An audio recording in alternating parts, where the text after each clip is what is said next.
is Babz Rawls-Ivy from New Haven, Connecticut, and you're listening to WNHHLP 103.5 FM, streaming live at newhavenindependent.org.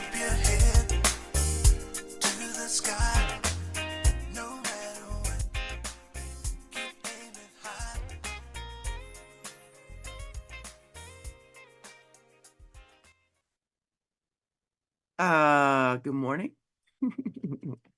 Am I here? I'm here, Harry. This is where I'm at. Good morning. Welcome to LoveBabz, LoveTalk. I'm Babz Rawls-Ivy. I'm back. I'm feeling so much better, although you can still hear in my voice congestion. It's still there. I still have a wicked, icky cough and a little bit of trouble breathing, but the fever has broken. I was out yesterday. I was out the day before, so I'm back. Yay! So I'm feeling much better. I'm not optimum, but I'm getting there. And I'm going to the gym today to work out because the muscles miss the weight. They miss it. So I'm going to work out today. So happy Monday. And we are in June. Happy June. Happy June. Gemini season to all the crazy Geminis out there. You know, y'all know who y'all are. Happy birthday from now until for you Geminis. This is Gemini season. So let me tell you what my weekend was a little bit limited. I did stuff, but I was sick for the last 2 weeks. I was on the week before, and then I was kind of on last week, but I was off a couple of days because I was just really sick. And it is challenging to be that sick. I can't think. I can't, it's just hard to be that sick. I cannot stand it. But that's all right. It's all right now because I'm up and I'm moving about, doing my thing. Doing my thing. So today is June 3rd. Let me see, what did I do for the weekend? So Thursday, Enru was on. I sat on the porch. The porch was officially opened. That's what I did. So the porch was officially open. There was a board meeting that I missed. Oh, Love 146. I missed that board meeting on Friday because I was sick on the 31st. And I didn't go to the gym. I had to go to the doctor's for some other unrelated matter. So I did that. And then Saturday was a Broken Umbrella Theater rehearsal, which I did not go. So I was on the porch. I did a little shopping. I bought plants I have a planter bed on my porch, a raised garden. It's nice. I love it. And last year I just stuck pots in it. It was dirt in it, but I just stuck pots on top of dirt. This year I actually planted. I bought potting soil and I bought plants to go in. So I bought, what did I buy? I bought French marigolds. French marigolds are bigger than your usual marigolds. They're a little bit bigger and bolder. So I bought 2 pots. They're like $5 or something. So I put one at each end of the raised flower bed. And then I got some petunias. And petunias are a symbol of get well. And I'm thinking about you. So I wanted to do that. And then I bought sweet mint and peppermint to put in the garden. And then my bestie, dear friend, sister girl, Ife, was at the farmer's market over the weekend and got me some lemon thyme, for cocktails. For all those gin and tonic cocktails, snip a piece of thyme. Boop, boop. There you go. So I'm excited. So when I take a break this morning, I'm gonna go water my garden, or before I leave to go to the gym and water my garden. So I have a garden, And then I bought another standalone plant to be on I have a plant stand. So I have two plant stands and I use them interchangeably for service or whatever. And then I had a plant in the house that was dying, that was killing, so I needed to put it outside. So it's outside. It seems to be, I think it's gonna come back to itself. I repotted it, so I think it's gonna come back to itself, which would be really, really nice to have it come back to itself. Um, so yeah. And then yesterday was the Freddie Fixer, which was nice. It was an hour, weird, but nice. People were giving out swags. We got swag bags. So what we did was we walked down to the end of Ivy Street. And Jackie Buster lives on the end of Ivy Street. And then she has that whole Ivy Narrows bird sanctuary. So she let us wash down some chairs and put them on the street. And we watched the parade go by. It was nice. We had a good time.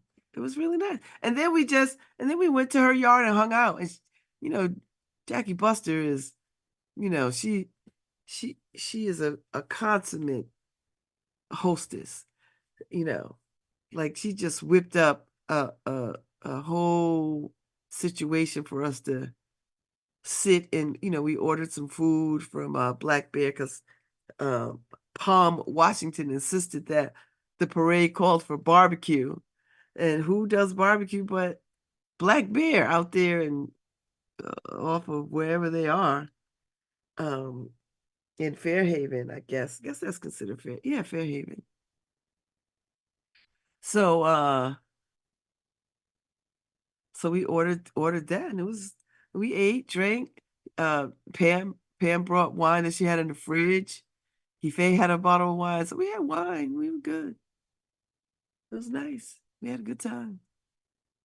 And um some other folks dropped by. Jonathan rode his bike by. I mean, it was great. Sha, her grandmother, hanging out. It was great. It was a wonderful day to be outside. The weather was absolutely perfect. The parade was engaging. The little girls, the little kids, the karate kids. Oh my God, the martial arts kids, whatever they were doing, kung fu, whatever. Cute, cute, cute, cute. All the bands, the bands just be popping.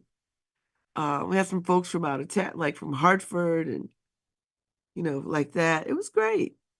It was nice. It was lovely to see people. I saw my sorors. Um, it was nice. So we had a good time. It was a good time. Nice to see people. It's a beautiful day. So just like that, it was over. It was an hour. It was right to it. Started right at 1:30 and 2:26. The public works vehicles was coming up the back. So it was a good day for a parade. So nice job. It's nice. I'm not a parade person. I tend to don't care for a parade. But I over the last 2 years, I've gone to the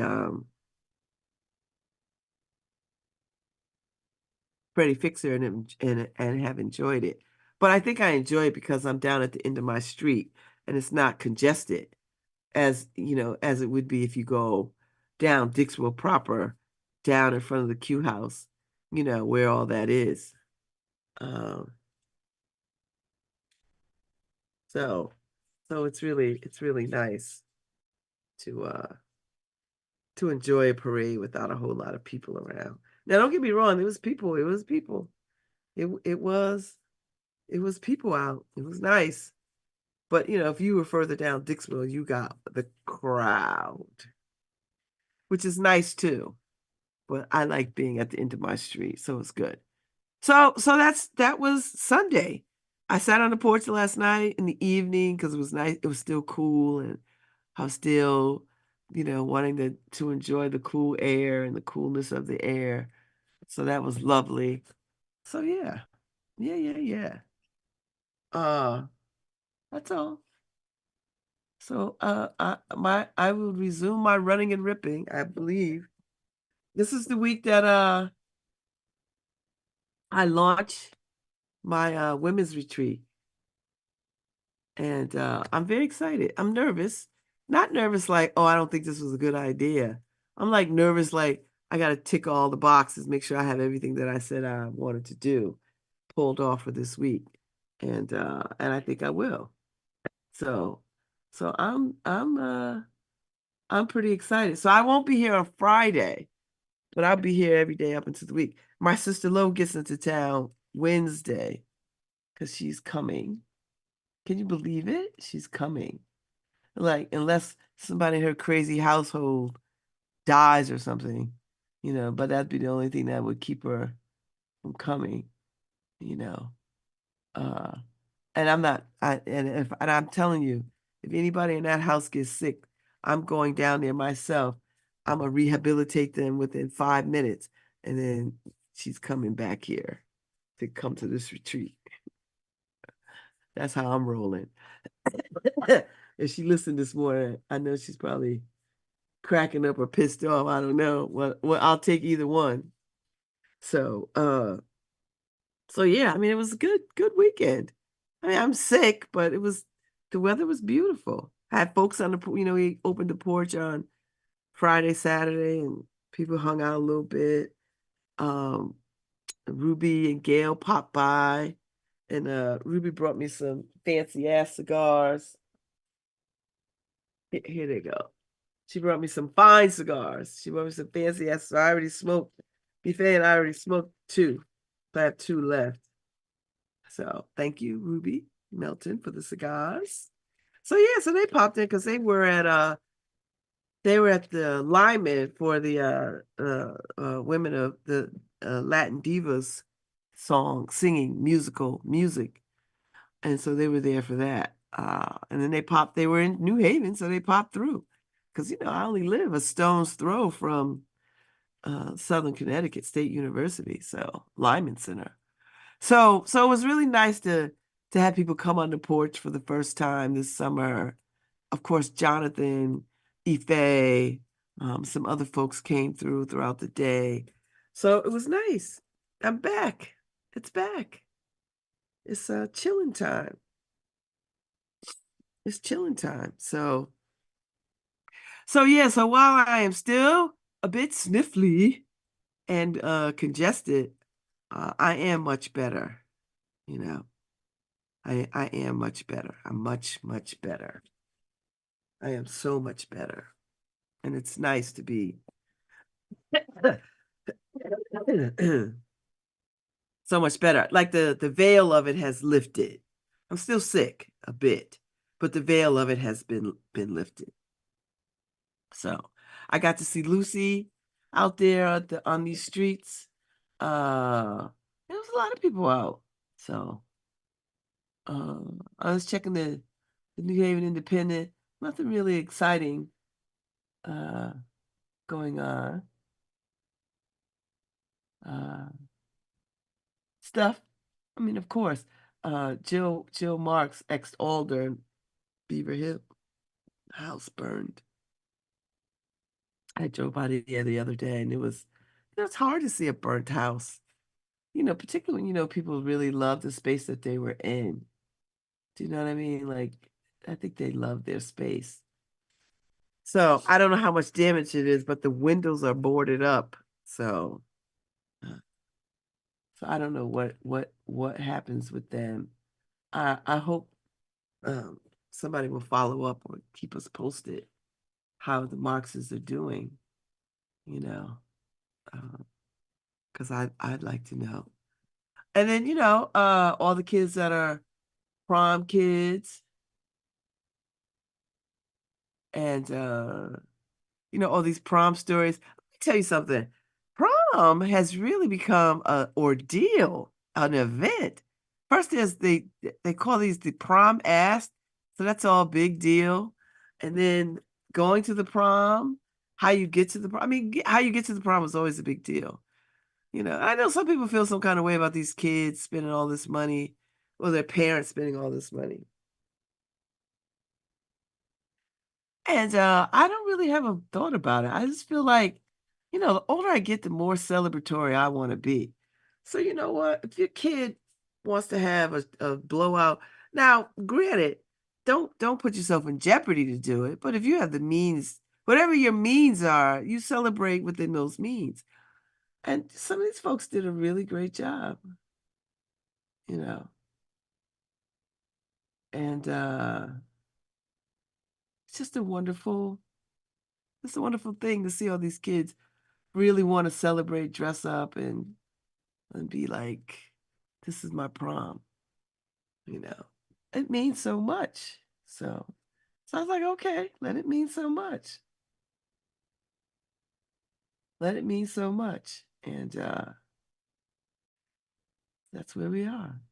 So it's Monday in the Elm. The weather is nice. I think it might be a bit overcast, but it's gonna be hot, so it's gonna be in the 80s. So I've got a few things to do, a few things I'm gonna miss. I really am tired of meetings.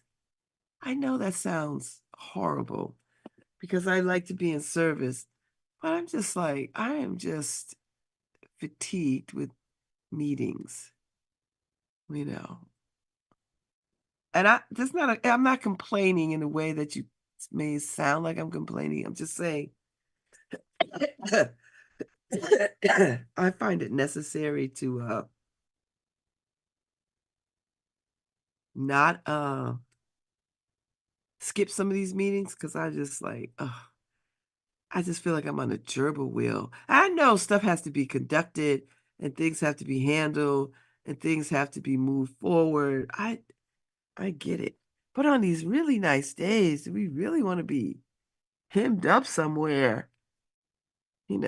Maybe have a meeting outside, whatever. So that's my lament. I'm only saying this today because I have a meeting that I'm going to miss today, um, because I'm going to the gym. And then after the gym, I'm going to go do something else. I don't want to be in a meeting. So I know it's terrible. I'll make up for it some kind of way, you know. And I'm always thinking, oh, I like being in the mix. I like where decisions are being made. But as I march toward a different trajectory in my life, I just like, not so much anymore, you know. So so I don't say that to say I'm tired of serving in the capacities that I serve. That's not it. I believe in the work that these organizations do, and I want to help support it. I just want to like not go to every single meeting. That's really what I'm saying. I don't want to go to every single meeting.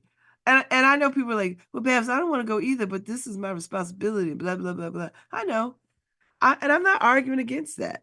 I'm no way in shape or fashion or form am I arguing. In no way do I think I'm more special than anybody else because I say I don't want to go to meetings. I'm sure nobody wants to go to meetings. I'm just saying it. No one else is saying it. I'm just saying it. That's really what I'm saying. I'm just saying that. So here we are. Uh and then the Dixwell Festival was this weekend. I didn't get over there because I really was still very sick. But I hear it was a great time. Vendors, people out having a good time. Ife did some live streaming. So I saw people were line dancing in the plaza. I was like, go ahead, get it, don't stop. So it was really nice. It was a good time. It was a really good time. It was a really good time. So in the summer, and this is what summer should be, I think, a good time. It should be a good time. So so we'll see what the rest of the week holds. The Arts and Ideas stuff on the green kicks off. I'm sure if I drive on the green now, they are probably starting to set up that big giant stage. And then Samara Joy will be here at the end of the month. And I'm gonna be right there in that space. Oof. See her? I gotta talk to somebody about getting her on my show, at least for a few minutes. Hey girl, hey. you know. So we'll see what happens. We shall see. We shall see. Um, Steve Griffin brought me a beautiful sign Sunday. He was carrying his sign uh in his car for a year. Saw this sign and said, "Oh, he every time I run into him, he said, I have something for you." Now, there's somebody else who's like, I have something for you too, and they got it to me recently. So he was one of the people who, I got something for you. So he was driving down Ivy Street because we were all sitting at Ivy Narrows, and he saw my big Delta Sigma Theta cap because it's sequins. So the damn thing sparkles from space. You can see it from space. And he ran up in the yard and brought me the sign and gave me this whole story about I've been running around with this sign for a year. It's been in my car. I was like, you know where I live? You could have just dropped it by. So it says, welcome to the porch, where wasting time is considered time well wasted. It's a beautiful looking, sign. So I'm gonna hang it. I'm gonna do something. I'm gonna figure out a way to hang it. I'm gonna hang it because it's such a cute sign. You know, it's a cute sign. So I have to figure out a way to hang it so it could be centered in the space. And I have to figure out a way to put my Juneteenth flag up. I want to hang that up too. So I need a standalone flagpole. Does anybody have a temporary, do they even make that? I don't know. I'm gonna go out around, see some stuff today, see what's happening. I got some things I gotta do. Some few errands to run, and then I'll see what happens. So I bought some new racks, and the Go Girl put them up, and it has made a difference. She has hung up all the clothes off the floor.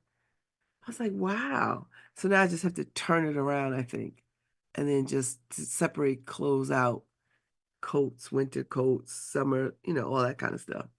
And then I've got a miscellaneous rack, which I think I'm gonna put in my room because it's bigger than the one that's in there.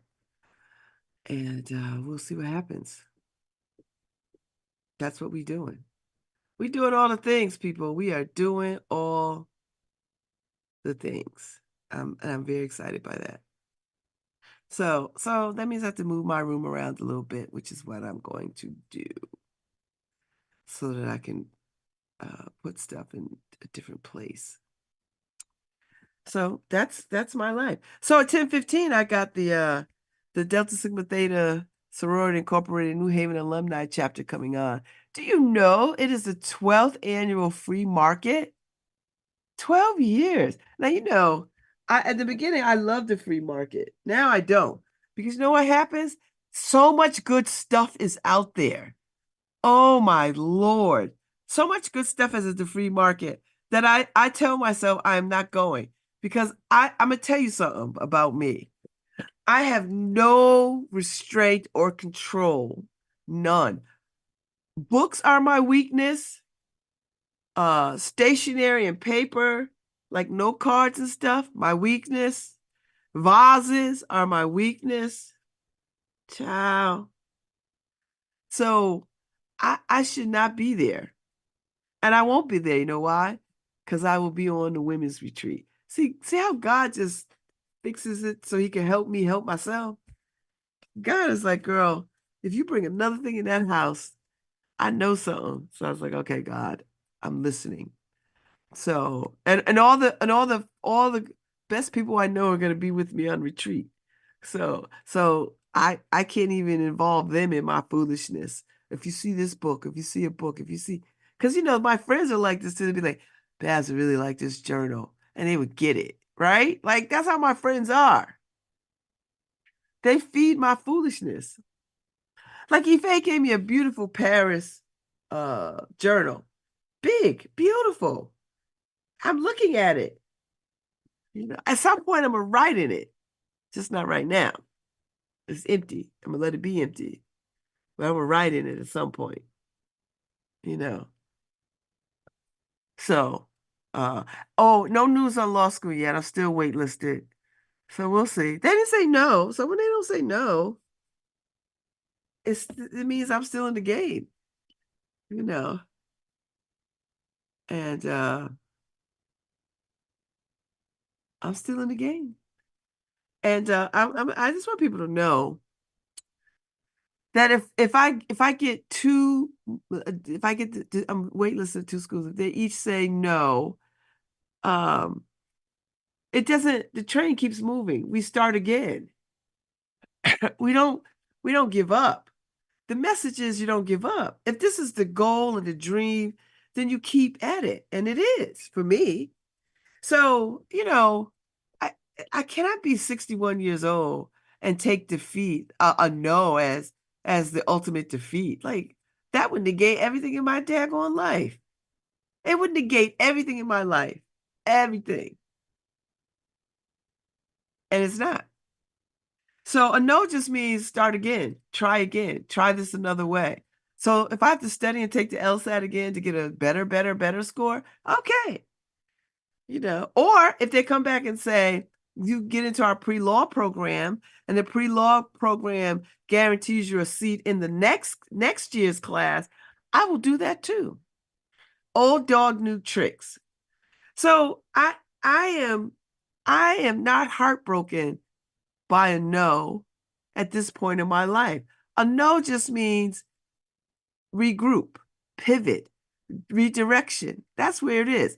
Now, no in sexual assault is no. There's no going around that. Because, people will hear this and be stupid. Don't be stupid. A hard and fast no in interpersonal relationships, in love relationships, in one night stands, or whatever it is, a hard no is a hard no. But in law school, it's not a hard no. Hard no just means, okay, go back, start again.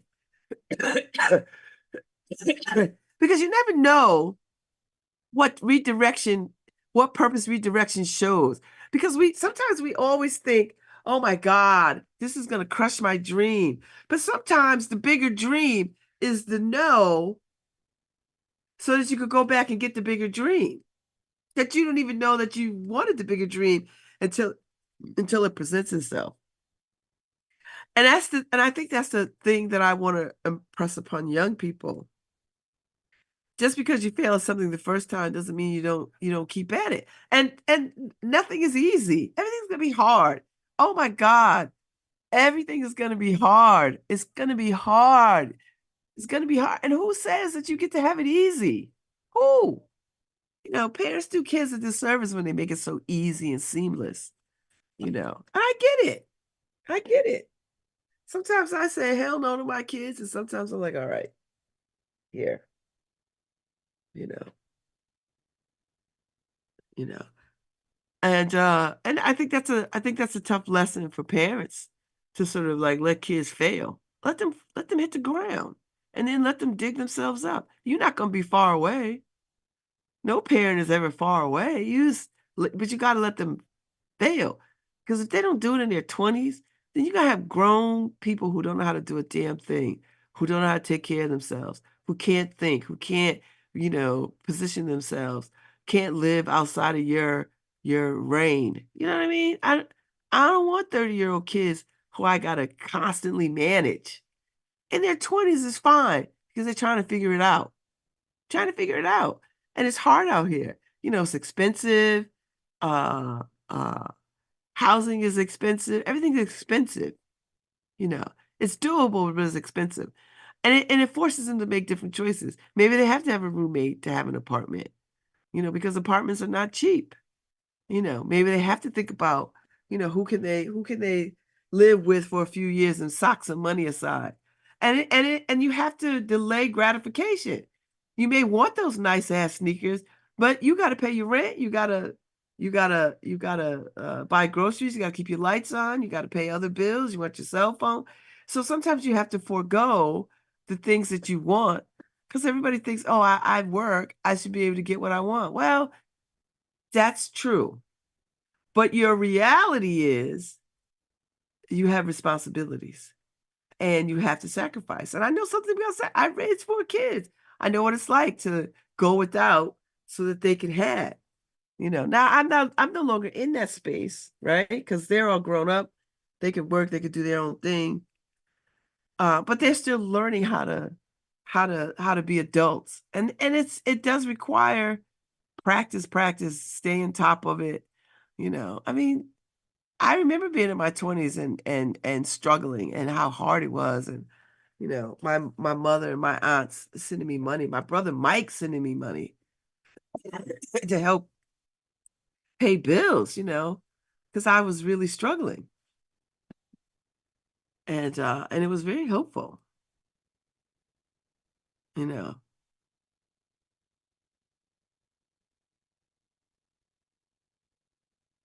So so I get it. I get it. I get it. I get it. I get it. And it feels nice not to struggle in my life now for this moment. So all I'm saying is that if you get to live this long, and I think 61 is long, that you have opportunity to sort of look back. And we should look back. You should look back over your life and be like, okay, when at that particular time, this is what was happening. And then you look at things authentically and through a truer lens, when you can look back, you know, uh, when you could look back. And so I think this is why this women's retreat is going to be such a big deal, because it's going to allow women to just focus on themselves and not the labels that they show up with. And we all have labels. We all somebody, something or other, And some of these labels are very live. Do you know what I mean? Like some labels are you can put them down, but you pick up 10 more, you know. And for women, I think um, we don't go far enough in our self-care, and we don't go far enough with self-reflection and inner discovery. We don't go far enough.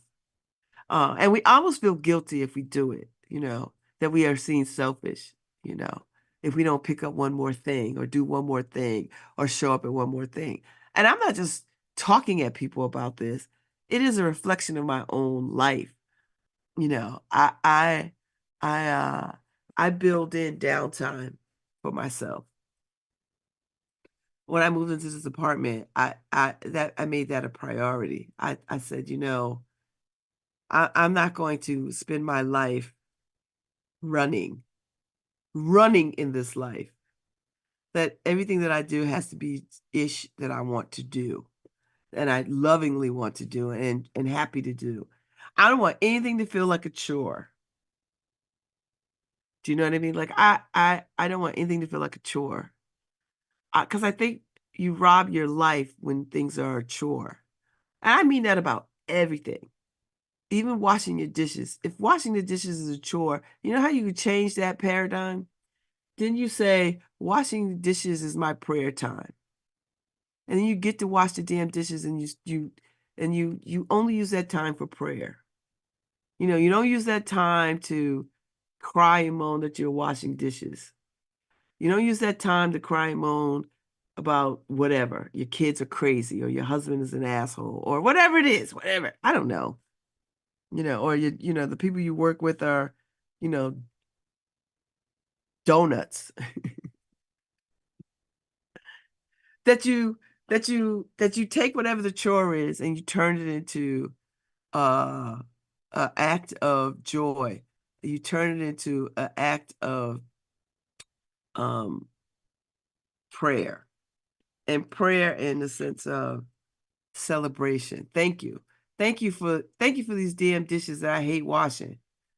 Okay, don't go that far. But just say, thank you for these dishes. I am grateful that I have a dish to wash. I'm grateful that I'm in a space where I can wash a dish. And that will shift your mood lightly. And your spiritual work is like a muscle. You have to just constantly be in it. You have to constantly work it. You have to constantly, it's like a muscle. You don't just like do it once and be like, oh, okay. Oh, I didn't feel anything. No, you have to do it every day. Do you know what I mean? Like you have to build into it. And I'm not one of these people that's like going to beat you over the head with scripture. I could quote you some scripture because I'm a spiritual director. I know the Bible back and forwards. I just don't like using the Bible as a tool to beat people up. I just don't. I never have.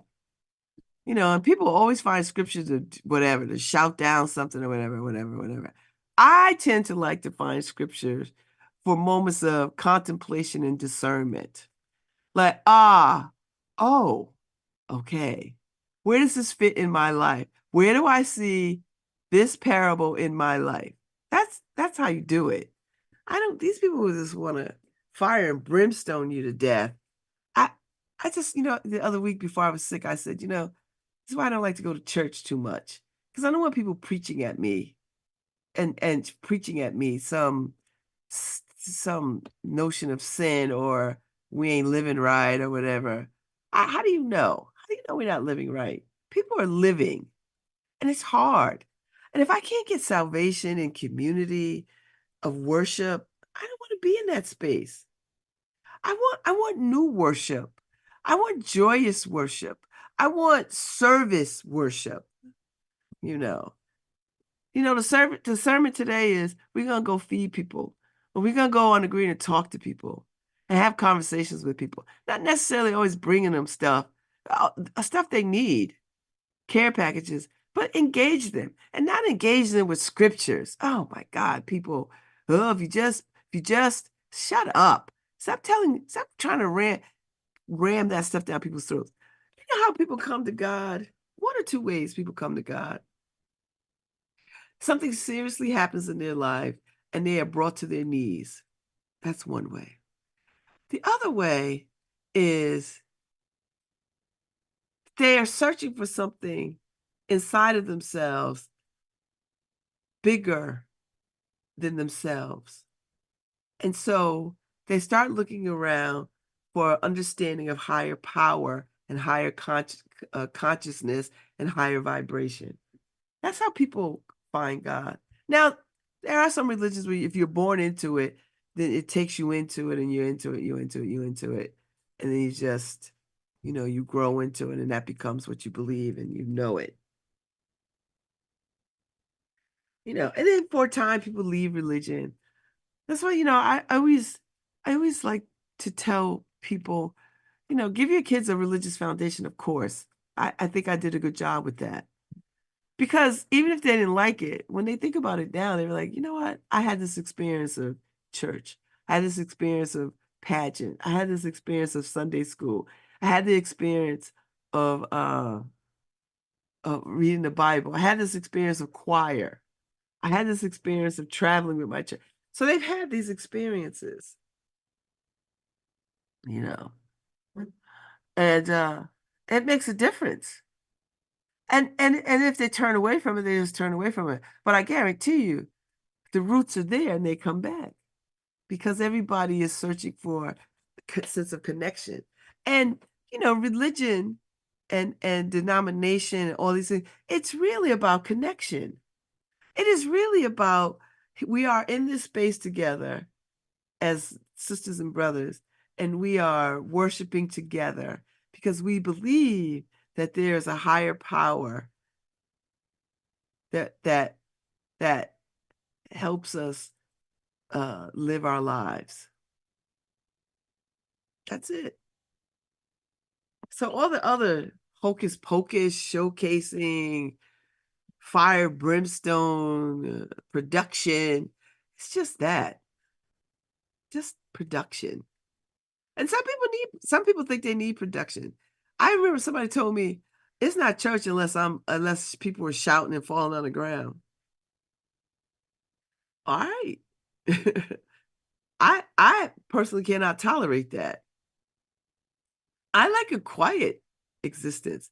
I like somewhere in between Quaker, Unitarian, and UCC. I'm somewhere in that space, right? Quakers are a little too, no one leads you in Quaker world. Quakers, there's no leader. You sit in quiet and overlook beautiful landscape. I get it. I like it. I've done it. Took my kids. We did it. Unitarian, I like that. I love their vibe. You know, I love it. It's just a lot of white people. And I don't got nothing against white people. You know, I don't. But I need a little bit more than that. So UCC was the right marriage for me. It was the right commitment. And I loved my church. A nice mix of people. And it wasn't production driven, you know. And I loved our choir. We had a beautiful choir. Now sometimes I miss a black ass choir. You know what I mean? Like I miss black church choir. And if I could just hear black church choir, I'm good. So now I spend a little bit of time at Dixwell UCC. Not often, because I don't want them thinking I'm joining them. But I go enough where I'm at home. You know what I mean? Like I go enough and I put a little money in the thing and I feel at home, you know, because they have music. And the young brother who is preaching now is a lovely brother.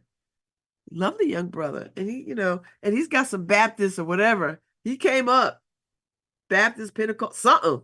Because he's got that flavor to him, you know. I don't know if Dixon UCC is used to that because they, you know, that's a bougie ass church. So they, you know, they might not want all that, you know, extra.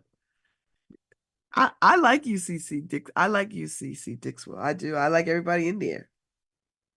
And I like that it's right there on the Ave. I like it. That brutalist architecture though is horrible, but you know, is what it is. You can make it do what it do. So I appreciate going there. And I like worshiping with black people. I know. People are like, oh, why would you where does it matter? Because it matters a little bit to me. I don't say that to say it should matter to everybody, but it matters to me a little bit, you know. But I'm also at home at Spring Glen, so don't get me wrong. I'll go to Spring Glen because when Church of the Redeemer shut down, a lot of folks went to Spring Glen, and a lot of folks went to the Presbyterian church across the street with the A-frame building. So I was like, okay, cool, you know. And then I just kind of made my way to UCC Dixwell. There's a brother that is preaching at Center Church, I think, one of the churches on the Green. And I've yet to go hear him speak, but I don't see that brother in community, so I don't, you know, these people come to New Haven, they don't never center themselves in community. I'm like, well, how are you going to grow people to come to your church if they don't see you?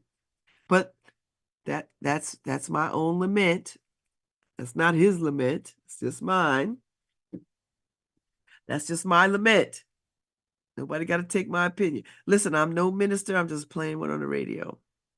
I am, however, a spiritual director. I'm not playing about that. I am a spiritual director. And that simply means that I'm one of these people that has the ability and the training to accompany people on their faith journey. And it doesn't matter what the faith is. I am interdenominational. Whoever you serve or worship, I'm with you. You know, and all I do is just sit with you as you discern and contemplate where your higher power is in your life. Some people call it God. Some people call it the Buddha. Some people call it Yahweh. Some people call it whatever they call it. He, she, him, her, they, them, whatever. So and I have a practice, Path of Looming. Path of Looming. I was sitting in church and I was listening to a song the choir was singing and I was reading the words. And in the lyrics of the song, it said something about Path of Looming. And I thought, it just like jumped out at me in big letters. And I was like, that's the name of my practice, Path of Looming. And so that is the name of my spiritual direction practice. And I see clients every now and again. Sometimes I get a referral from Mercy. Somebody who's like, oh, um,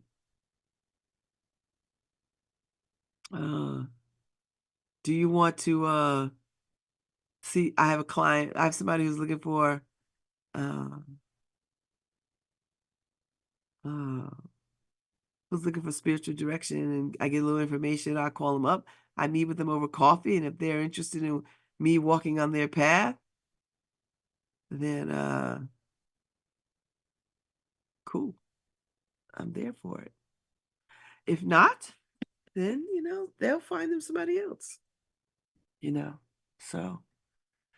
So yeah. So all this is at the heart of all of what I'm talking about is just human connection. We all want to be connected, and we're so far apart from each other. Everybody's so far apart, and we're so close but so far. And all the tools that are to bring us together really keeps us far apart. Keeps us far apart. And so we are in a crisis moment of loneliness. And it's not just old people. Like we always think, oh, it's just old people because their friends die and they have to move into spaces where they don't know people. And but actually old people get it in. They get their groups together and they collect and be collected and all this other kind of stuff. It's young people and younger people who are experiencing these moments of I'm alone in the world and I don't know how to make friends. Oh my God. That I find that quite troublesome and troubling when people can't make friends, particularly grown-ups. Yeah, kids can make friends. You put them on a playground or at the beach with some sand toys, they'll make some friends. They'll find other kids and they'll discover. Adults, it's different because adults have, we have walls. We have lots and lots of walls. And the walls are to protect us, But at some point you have to ask yourself, what am I afraid of? What is the thing that I'm most afraid of? What is that fear? What drives that? And you have to ask, and these are real reflective questions that one must ask themselves. And then you have to answer them honestly, and you're not going to tell people your answers. You just answer them yourself. Pick up a journal and tell yourself in your journal, this is what I'm afraid of. This is my fear. This is my barrier. This is my wall. And, I'm a fan of the Course in Miracles. And the Course in Miracles says, your job is not to seek love. Your job is to seek to remove all the barriers to love. Hear me now. Remove the barriers to love. Because everybody's out here looking for love with mile-high walls up. I'm like, well, can't nobody get to you? Yeah, wall is high. And you got a moat around you. And in your moat, you got crocodiles.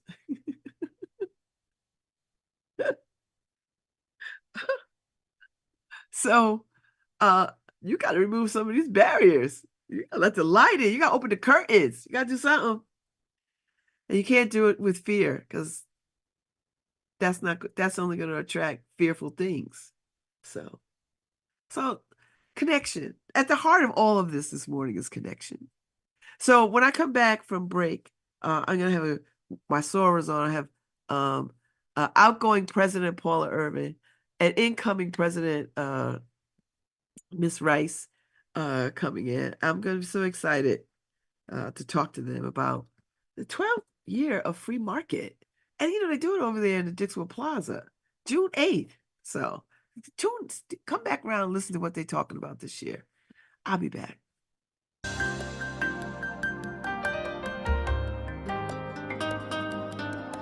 Hi, this is Babz Rawls-Ivy from New Haven, Connecticut, and you're listening to WNHHLP 103.5 FM, streaming live at newhavenindependent.org.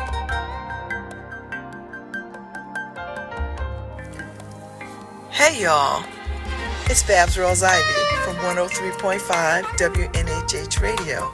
Attention all 1994 James Hill House class graduates, it's time to celebrate 30 years of memories. Listen, y'all are getting together June 22nd, 2024 from 5 to 9 at Cascade Fine Catering in Hamden, Connecticut. Your classmates want you to join them for an unforgettable evening of reconnecting with old friends. So listen, go to the James Hill House Class of 1994, the 30th reunion page on Facebook for all the information. And don't miss it. Happy 30th.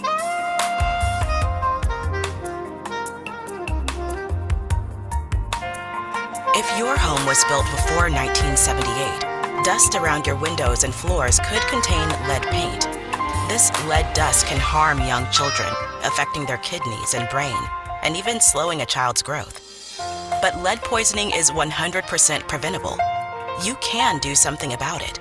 To learn simple cleaning steps to keep your family safe, visit nhvhealth.org. Together, New Haven, we can get the lead.